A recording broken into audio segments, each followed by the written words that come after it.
I've got a friend named Tyler who lives in Los Angeles, and I got a text from him a couple of months ago during the wildfires affecting Los Angeles. The fire was just down the street from his house.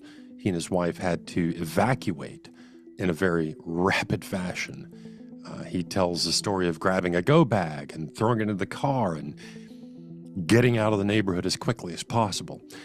If you were paying any attention during the massive, colossal wildfires in Los Angeles, you saw absolute devastating destruction, homes destroyed for blocks and blocks and blocks.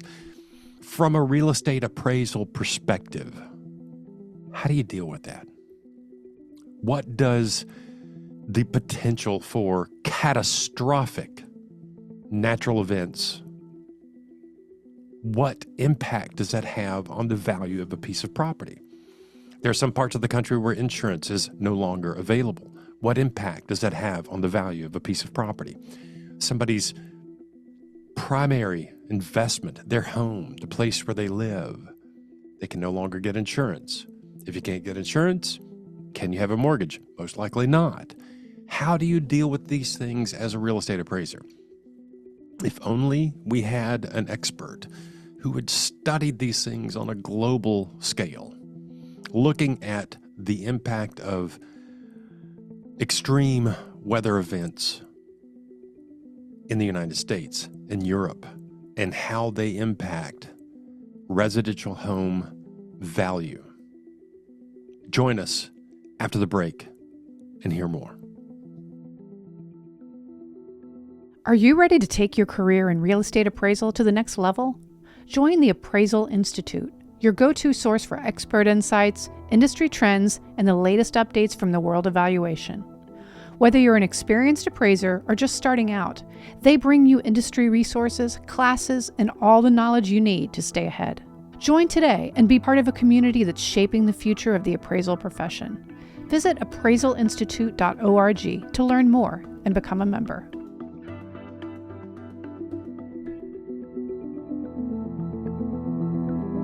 You're listening to the Appraisal Buzzcast with your host, Hal Humphreys.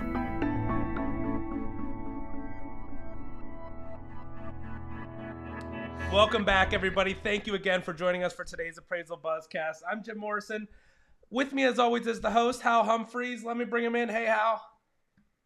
Hey, Jim, how you doing today? I'm doing great. Well, we have such a great topic and something that all of our audience should be listening to, and not just our audience, everybody in America. We're going to be talking about some of the climate risk that's happening, and we've brought in the expert, Toni Moss, the founder and CEO of AmeriCatalyst. She's one of the leading experts on this. Hey, Toni. Hello. Toni, thank you so much for taking the time to be with us. This topic is so pertinent right now. And I think most of my appraiser friends and lender friends and underwriter friends out in California, I'm thinking specifically of Los Angeles, are acutely aware of some of the issues we're going to be talking about today. Before we dive into the risks and discussions about risks related to extreme climate events, would you mind sharing a little bit about your background and what led you to focus on housing risk and natural disasters? Sure. So I've been in the housing finance industry for about 30 years now, and much of my personal interests and training has been in applying the impact of globalization and scenario planning to the housing market. Scenario planning is a very sophisticated methodology, ironically developed by Shell in the 1950s, because they wanted to know what the future was going to look like and when the world was going to run out of oil. So ironically, I use the same strategy for evaluating the impact of climate change on the housing market. And I'm known for my predictive view of the world and the role of mortgage markets as the epicenter of the global economic fault line. So I lived in Europe for 14 years and worked over there. I've worked in 23 national markets around the world. I think I'm one of the few people who's actually done that. And in 2002, I created a global conference to look at the impact of globalization on the mortgage markets. So that's how I got into producing events. I'm actually not a professional conference producer. I'm a complete amateur, but I do happen to produce a couple of the best conferences in the world. I've gotten good at it over the last 24 years. Wow. The interesting thing is, and look, the very phrase climate change is fraught with interpretations and political views and that kind of business. But I don't think it's even possible at this point to deny that we are in a time where hurricanes are more prevalent, more powerful. Just recently, we watched parts of Los Angeles burn absolutely to the ground, entire neighborhoods. From a real estate perspective, what are the biggest risks natural disasters pose today? Oh gosh. The biggest risk, in addition to being wiped out, is we're headed toward an uninsurable and therefore an unmortgageable future. That's the bottom line. One of the things that I don't think a lot of people consider is anytime you get a mortgage, the lender requires the borrower to have insurance on the property so that if something happens, they can be made whole from the insurance portion. And if you can't get insurance, is it possible to get a mortgage without an insurance? No, it is not. And you can also get foreclosed on if you're unable to obtain insurance as well.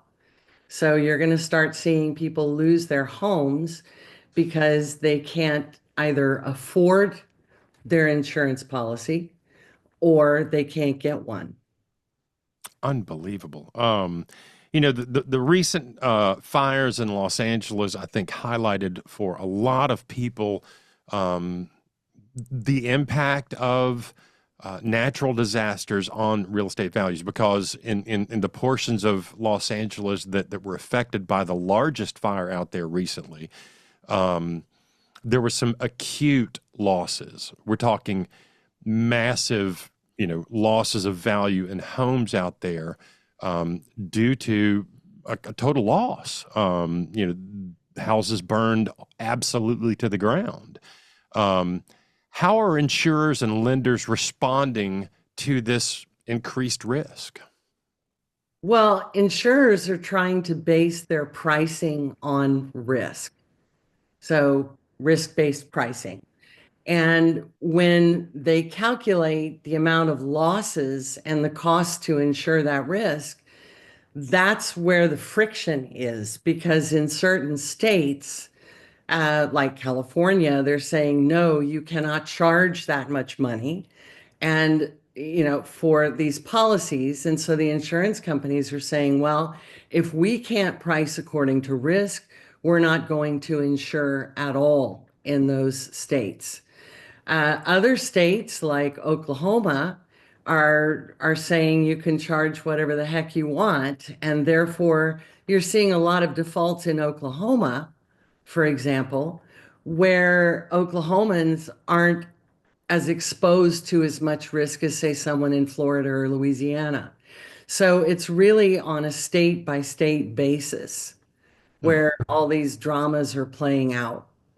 And and I know I'm going off script, and for our listeners, we usually have what we call a show sheet as a list of questions that we've kind of talked about before we get onto a show. But if for instance, massive insurance company ABC Insurance decides we can't charge enough in this neighborhood or in this area to insure these homes, therefore we're not going to even offer policies in these areas, what options are there for people to get insurance? If I'm in California, for instance, and I can't get insurance from ABC Insurance Company, what are my options? So some states like California are creating statewide plans. It's called the FAIR Plan, but it is extremely basic insurance, no bells and whistles, no frills, and it hardly covers anything but the mortgage. So, again, it's coming down to a state by state basis. And the problem is, in order to pool the risk, you need to have one heck of a large pool. And the risk posed by extreme weather is so great that I think that pool needs to be on a nationwide basis, not on a statewide basis.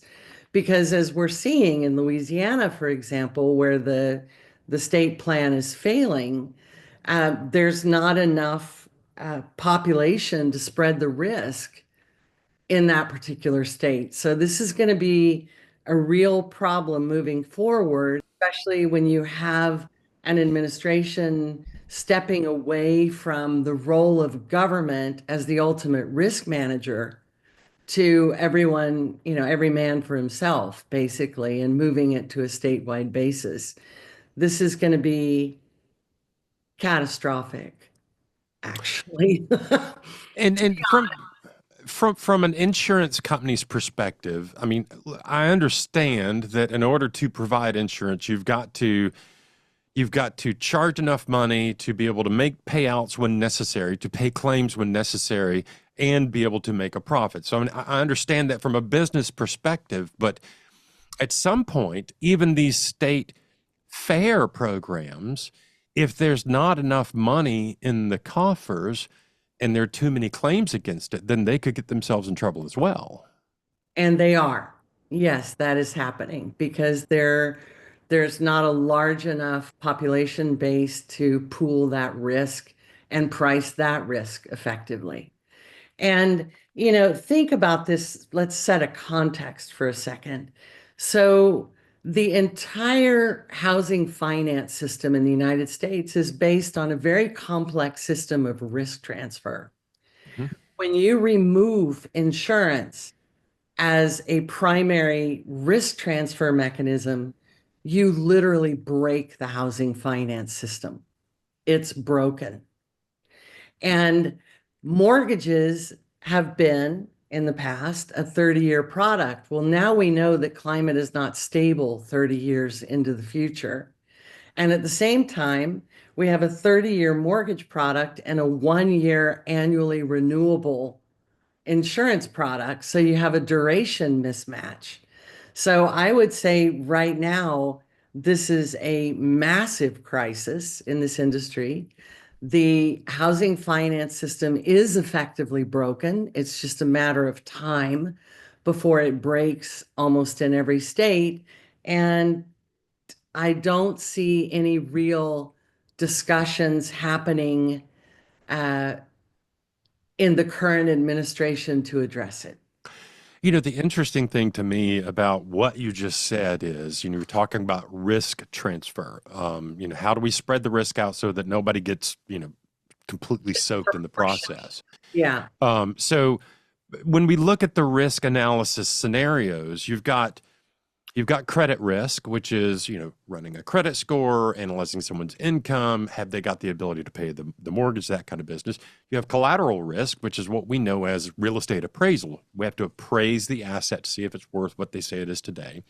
And then insurance, which is disaster risk against unforeseen events. If any one of those risk factors is not handled properly, the mortgage system could implode. Am I right in saying that? Yes. And I'm actually saying that what we are seeing right now, we are not going to collapse. We are in it. This is what it looks like. All right, so let's shift gears real quick from an appraisal standpoint. And I know you're not in the real estate valuation field specifically, but you understand some about the appraisal process. From an appraisal standpoint, how do you think real estate appraisers should be thinking about this problem going forward? are we properly accounting for it in our property valuation? So when we're going out to look at a home, what should we be thinking about as real estate appraisers in the valuation analysis? Well, this is, you have geographic regions that have greater risk, like, the fires in California, the hurricanes in Florida, the convective storms in Texas, and hail. But it's really on a house by house basis, right? Because you've seen the footage of some of those homes that survived the hurricanes in Florida.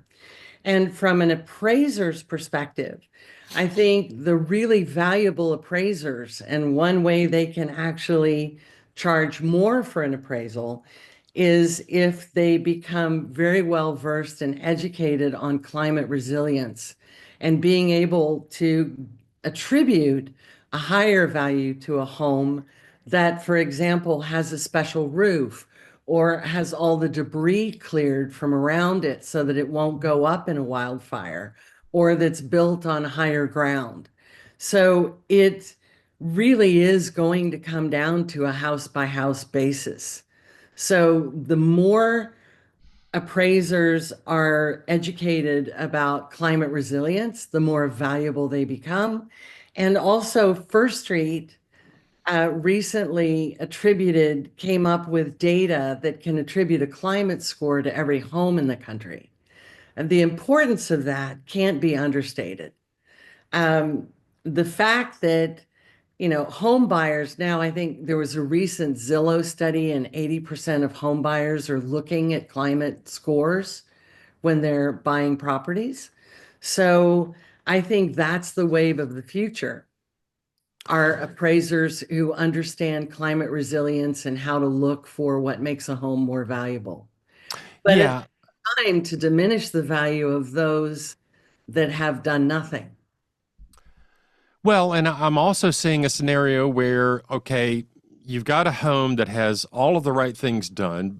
Since I've been paying attention to California recently because I have several friends who were impacted by the recent fires.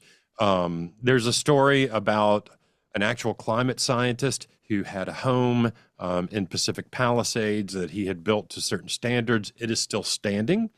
It was not damaged by the fire, but everything around it is burned to the ground. Yeah. And that externality can have an impact on the remaining properties. Absolutely. I mean, when you talk about the damage due to wildfire, right? You literally see the physical destruction that these homes are gone, but it affects supply chains, it affects city revenues, it affects city services. The reverberating, compounding impact is astronomical. Yeah, yeah. An interesting question that Kim Green, our editor here at the Appraisal Buzz, came up with, that I think is one that I had not really considered. Do you think we'll start seeing what amounts to mass migrations away from these regions that are really prone to disasters like this? Well, couple of comments there. Not necessarily. If you look at migration patterns since the 50s, people tend to not go so far. So it's a matter of, can they even afford to migrate? And where are they going to go? And if they're going to go somewhere that's more climate resilient, house prices may be higher in those areas. So I think that, in 10 years, will we see more migration? Absolutely. But for the next 10 years, I think a lot of people are stuck, right? Yeah. And if they're stuck here, again, this is like, it's kind of mind boggling to try and get your head around all these issues. But if someone is stuck in an area because either they can't afford to move elsewhere, they got family nearby, all the reasons we find ourselves stuck in a place, but they can't get insurance and therefore they lose their mortgage. They get foreclosed upon. And that happens, let's say my neighborhood here in Nashville, Tennessee, or your neighborhood in Austin, Texas, something like that happens.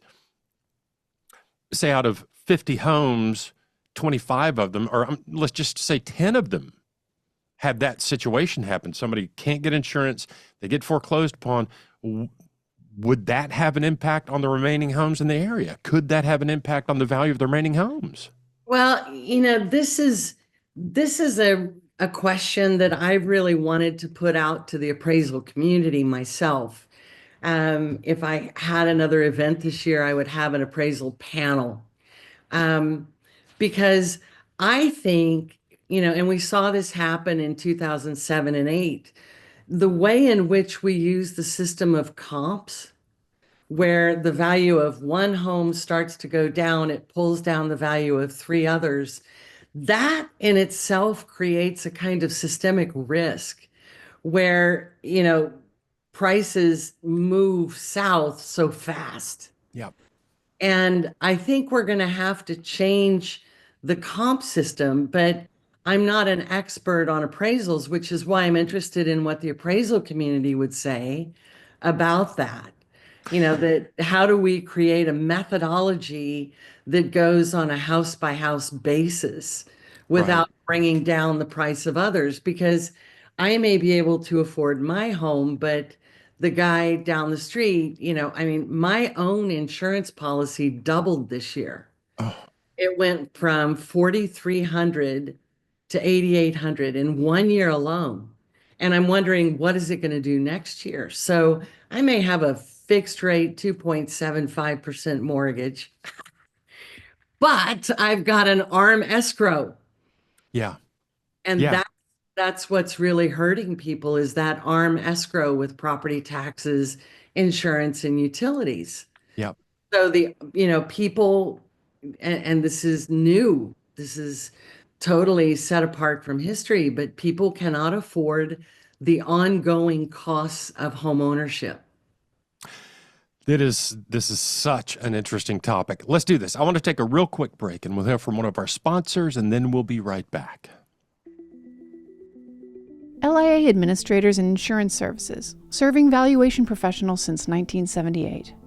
We provide E&O insurance with a commitment to superior customer service, outstanding liability education, and unmatched claim defense. Explore our exclusive appraiser liability education by Peter Christensen and cost-effective seminars designed to foster your growth. Our underwriters, with an average of 26 years of experience each, are dedicated to supporting appraisers. Visit liability.com to discover how LIA can safeguard your business. Welcome back, everybody. You're listening to the Appraisal Buzzcast. I'm your host, Hal Humphreys. I've got Toni Moss on the line with me today. Toni, do you mind to tell us again who you're with and what it is you do? I am the founder and CEO of a European firm called Eurocatalyst, which is focused on European mortgage markets, and Americatalyst, which is focused on the North American mortgage markets. And I do scenario planning. So I look at the future and how it's going to impact the housing market. Okay. Now, look, we are familiar with the United States and the real estate markets here in the United States. Most of us appraisers that are listening to the show. Now, I know that not too long ago in parts of Spain, there were wildfires. Parts of Greece, there were wildfires. Did you see similar things in those scenarios as you're seeing here in the United States? Absolutely. Mortgage markets vary in form, but not function. Okay. They're pretty similar around the world. The only thing that really varies is the taxation, the duration of mortgage products. But from a valuation perspective and from market dynamics, they operate pretty similarly. Okay. Sorry, we've talked about the various types of disasters that may impact real estate around the country, around the globe, actually. What is some specific advice you would give to appraisers, lenders, and home buyers when assessing properties in these areas that have been impacted? If I'm looking at a home in Pacific Palisades, California, if I'm looking at a home in Central Florida that was impacted by the two hurricanes, one right after the other last year, what things would you tell an appraiser, a potential home buyer, lenders to consider when looking at properties in those areas? what materials were used in the building of that property? What is the roof like? How resilient is it to a climate disaster? What can it survive? And what's the climate score on that particular property right now? You know, one of the biggest concerns and the biggest problems is drought, which is not, we don't talk about drought at all, but heat and drought are the two worst impacts of climate change. So I'm sitting here in Austin, Texas, we're running out of water, or Phoenix is running out of water.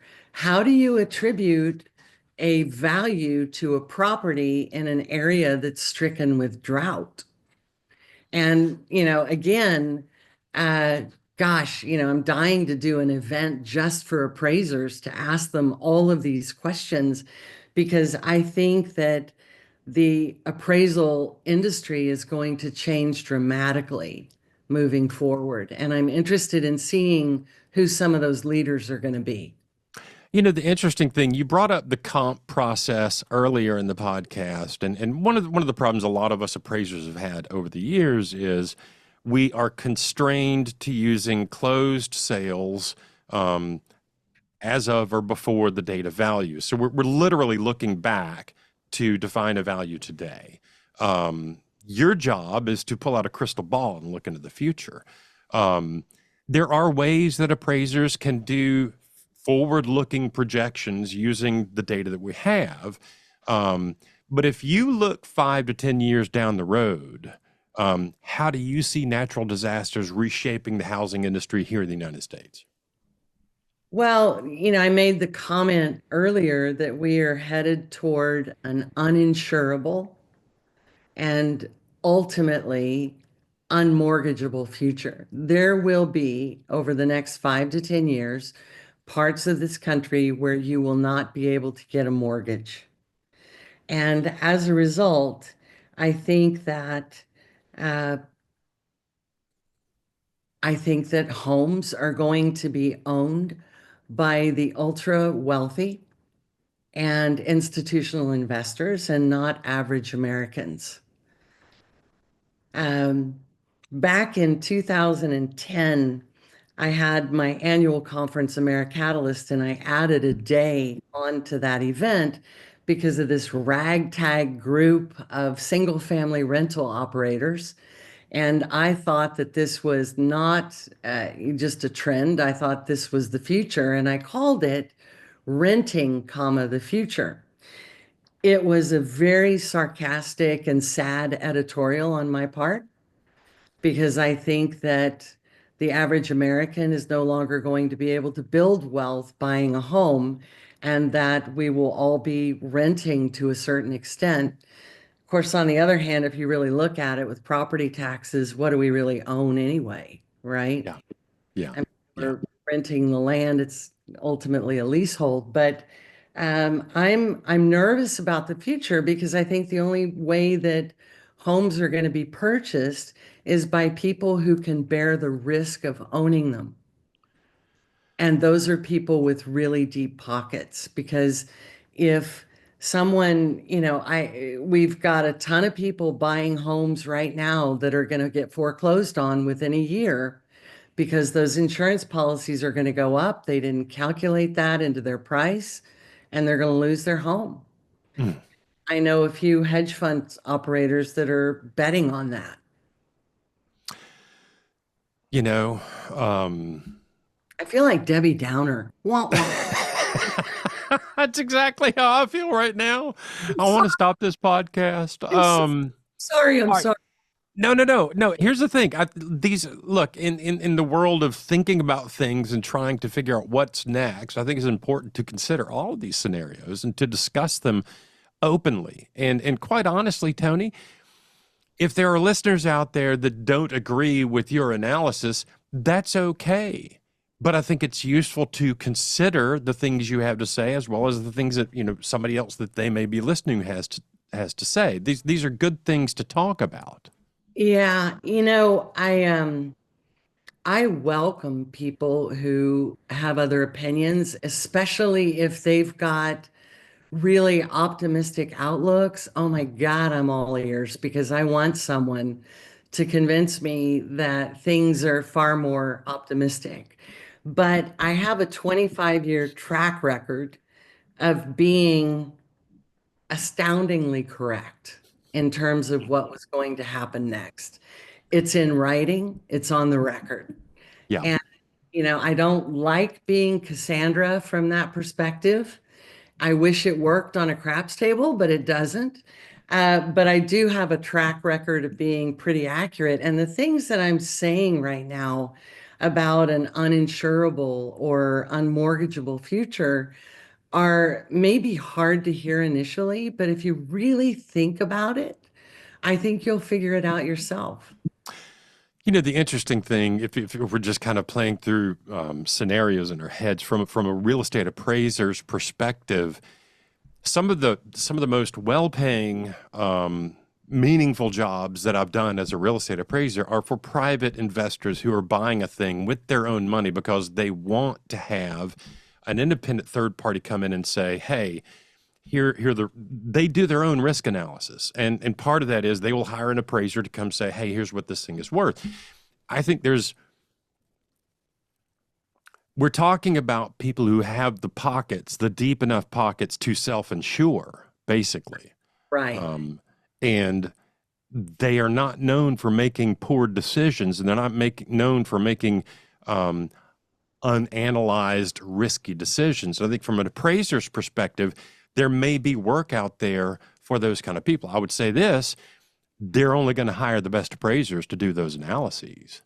Absolutely. It's a real opportunity for appraisers to invest in their own education, and Yeah. so much is available. You don't necessarily have to go to training, just go take a look at my website, americatalyst.com. Go to Going to Extremes, which was the event that I did about climate change. Look at those sessions, and I'm going to post those videos online, but look at the speakers and research those speakers. I mean, I am such an advocate for self-education, and appraisers, that's a tough business. It is a tough business, but I think there's a real opportunity to differentiate yourself by learning about these topics. And there's so much information out there. Yeah, no doubt. So along those lines, for those listening who want to stay ahead of the changes, who want to stay ahead of the curve, who want to be at the top of the class, so to say, what are some resources or organizations that they should be paying attention to from this point forward? Well, it's always really good to go to the CoreLogic website and take a look at their data and their research, as well as First Street. They're the ones who have the climate score. Some of the best research on housing that has ever been done is by the Urban Institute.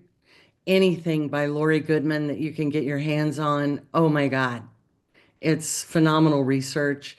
The Harvard Joint Center for Housing Studies is a great place. Or just go to my website and write to me, and I'll give you a whole reading list. Awesome. Awesome. Just kind of thinking out loud here, we're talking about things to look for. And one of the things you mentioned was, building materials and how homes are put together to withstand potential threats. I've noticed recently here in Tennessee, builders are using hurricane strapping on stick-built homes, which is a thing we never saw here in Tennessee. Because number one, it's not that expensive to add hurricane strapping to the rough end framing. Right. And number two, it makes the structure more rigid and able to withstand damaging winds. And I think those kind of practices are available across the country, are they not? They are. And actually, if you look at Harvard Joint Center would be a great place to go look at this information. But if you think about the age of the housing stock in this country and when these homes were built, post-war in the 50s, we didn't have these kind of concerns that we have today. So we need to be making an investment in our infrastructure in this country that we're not currently making. And it comes down to the homeowner making that investment. And a lot of homeowners aren't doing that either because they can't afford it or they don't see the value in their appraisal. Yeah. Or they just don't know about the potential remedies, the potential things to put into a construction project that aren't that. I mean, I'm going to have to back up just a second, Toni. Our house, the house I live in here in Nashville, Tennessee, was built in 1907. Several years ago, we had a tree fall on the house, and we took the opportunity to do a little bit of an expansion. And in the process of tearing out the back wall of the house, the original builder back in 1907 had put what amounts to hurricane straps into the walls. They took a 2x4 and sunk it into the studs on the wall at a 45-degree angle on each one of the corners. Wow. And that doesn't cost that much extra money to do. It's a very simple process, but it makes the structure more sturdy and available to withstand those kind of impacts. And this is, I was thinking, I said earlier, I'm thinking out loud, but I was thinking earlier about construction techniques. There are some construction techniques that are old school that are very useful and not that difficult to do. Yeah. If I were an appraiser, you know what I would do? I would educate myself and then I would market myself as a consultant to go to homeowners, even if the properties aren't for sale, and offer my services to help them remediate and mitigate some of the risks of climate change to their home that's going to increase their value. I think that would be so value added, such a value added skill for an appraiser. I love it. I love it. Well, Toni, I can't thank you enough for taking the time to be here with us today. I know I've kind of walked all around the script, but I think we've touched most of the major points. What an insightful conversation. I could sit here and talk to you all afternoon long. For our listeners that want to learn more about you, possibly reach out to you and ask you questions, is there a place they can do that? They can go to my website, americatalyst.com. I'm in the process of revamping that site, but there's a lot of information on there, and you're going to see events. I encourage you to go take a look at the events, take a look at the program, because I was heavily editorializing the session descriptions, and I'm telling you, here's exactly what's happening in the markets. You don't get that kind of insight very often, and people don't look to events for that kind of insight, but that's what my event is all about. So americatalyst.com, you're more than welcome to write to me. I love engaging with bright people, motivated people, and I think that appraisers are really going to be front and center in this industry over the next few years. Very good. For our listeners, we will put a link to Toni's website below the video and down in the podcast description if you're listening on a podcast player. We'll put the URL there. You can click on the link and go find Toni's website. If you have questions for her, please post them. Let her know what your thoughts are. And then also for our appraiser friends out there, maybe we can work with Toni to put together a survey to send out to our appraiser crowd to get some feedback that would be helpful to you. Any final things you'd like to say, Toni? Yeah, it's getting tough out there, and the only way we're going to survive is by relying on each other and building networks that we can rely on with each other. So be cool to somebody else, give back, and let's stick together. It's the only way we're going to survive the future. I teach a class on appraisal review, and I jokingly tell people the number one rule of real estate appraisal review, according to Hal Humphreys, is be kind. There's absolutely no reason in the world to be anything less than kind and professional in the work we do. Toni, I'm going to bring Jim Morrison back in real quick. He usually has an anonymous appraiser question for me, specifically to make me look like an idiot in front of our listeners. I didn't see one in the list today. Jim, do we have anonymous appraiser question today? No, we don't have any this week. If anybody has any question for a future guest, reach out to us at comments@appraisalbuzz.com. Toni, we really appreciate your time. This was such an insightful conversation. We really appreciate it. I'm honored to be here, and I think you guys are so critical to this industry. So, well, thank you for the kind words. If we have nothing else, for Jim Morrison and Toni Moss, I'm Hal Humphreys, your host. This is your Appraisal Buzz for this week. Do me a favor. Subscribe to the Appraisal Buzz podcast. Be sure to leave a review if you care to. We love your feedback. We just went through some feedback today that was very informative to us. We love to hear from our listeners. Stay tuned for more insights in our next episode.